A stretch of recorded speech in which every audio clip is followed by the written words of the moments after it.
Ang atong mga higala ba nga mga dili Katoliko, grabing fiesta nila kagahapon. Tungod kay syempre ang tibuok Pilipinas nagsaulog man sa Valentine's Day. Syempre pag yung Valentine's Day manggod is ang una-una sa uban is date, partner, maghatag og bula kay kuno, adlaw do kuno sa gitawag og gugma. Which is partly correct.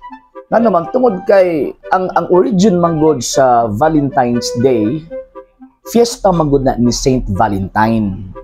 Si Saint Valentine, kung ato ang tanawon, nganong nahimo siyang patron sa mga mag-asawa o sa mga hinigugma, tungod sa hinungdan nga siya ang responsableng santos, nga bisig ibawalan siya si emperador to administer the sacrament of marriage. Nag-administer gihapon siya, nikasal gihapon siya, and at the same time after on that gipatay siya. So mao na nga siya ang patron saint sa tawag ining mga mag-asawa, mga hinigugma. Pero sa karon nga panahon tungod kay secular naman kaayo ang ilang presentation sa Valentine's Day, mo na nawala na ang essence, nawala na ang esensya sa pag-celebrate sa Valentine's Day tungod kay ang focus is lust. Ang focus is tawag ining kana pag-uyab-uyab, uban pa, napay kupido.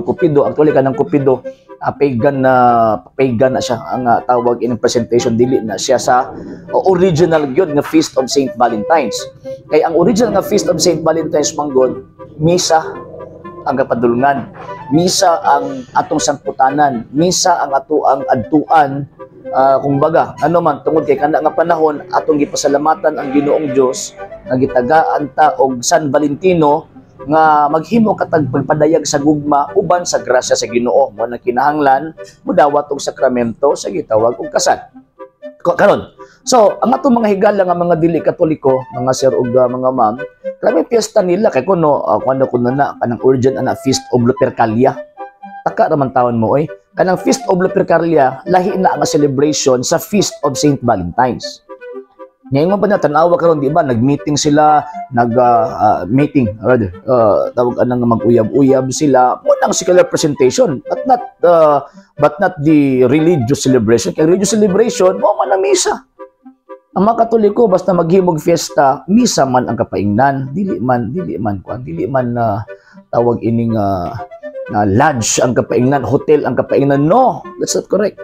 Dili na mo pagtulunan sa simbahan Katoliko. Nya kining ato ang mga amigo nga gipanggamit siyawa, mo na tanawon mga lodge, mga restaurant nga ingon ana ang ilang presentation So ang tinuod nga fiesta of Saint Valentine's or kining Feast of Saint Valentine's or Valentine's Day, panahon kana sa pagsimba, panahon kana sa pagpasalamat sa Ginoo nga gitagaan ta og grasya pinaagi sa sakramento sa kasal.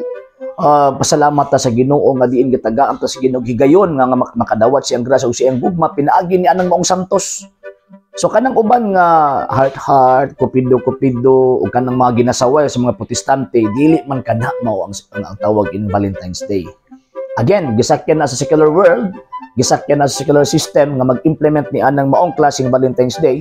Nya pagkahuman mo niya gisakyan pod o ginagamit sa mga amigo nato nga mga dili Katoliko aron ingnon nga tinuod sila. Wrong. Again, mali or lahi ang celebration sa Feast of Saint Valentine's or Valentine's Day kung i-compare nato sa secular presentation na meeting or tawag ining mag-date no, dili na mao. So kung kaning atong mga amigo nga mga dili Katoliko kung mangita gyud mo og kanang tinuod nga celebration sa Valentine's Day adto mo simbahan, tanawa di ba nagmisa ang pari, nagsulob og kining pistola nga pula, nagpasabot na, nag-celebrate sa martyrdom of Saint Valentine. So kanang inyong mga di Katoliko ay musig padayon na ng inyong unahon na kay the more nga magpadayon mo na nagbutang-butang mo na mo mga Katoliko.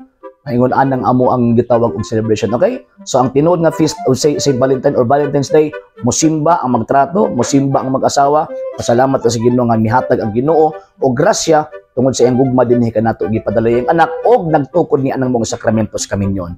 Okay? So mo na tinuod nga celebration sa sakramento sa tawag ining Feast of Saint Valentine's or Valentine's Day.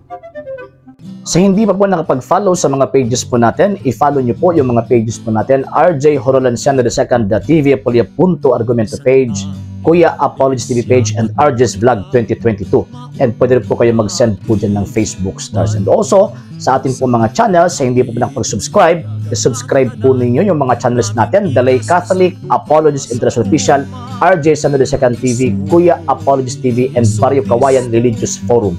And pwede rin po kayo mag-send po dyan ng super sticker, super chats, and super thanks. And maraming salamat po sa mga kapatid at mga Katoliko na ulis pong tumutulong sa programa po natin. Maraming salamat po. Nang dahil po sa tulong at suporta po ninyo, ang programa pong ito, until now, andito pa rin po sa social media. And until now din po, nangangailangan pa rin po tayo sa tulong at suporta po ninyo dahil wala po kami magagawa rito mga sir, mga ma'am, kung wala po yung tulong at suporta po ninyo. Sa gusto pong tumulong, sa gusto pong sumuporta, pwede po ninyong ipadala ang tulong at suporta po ninyo sa pamamagitan po ng ating mga account numbers dyan po sa ating pong screen. And pwede niyo po kaming i-message sa ating pong page kung via remittance po yung papadala po ninyo. Maraming salamat po in advance.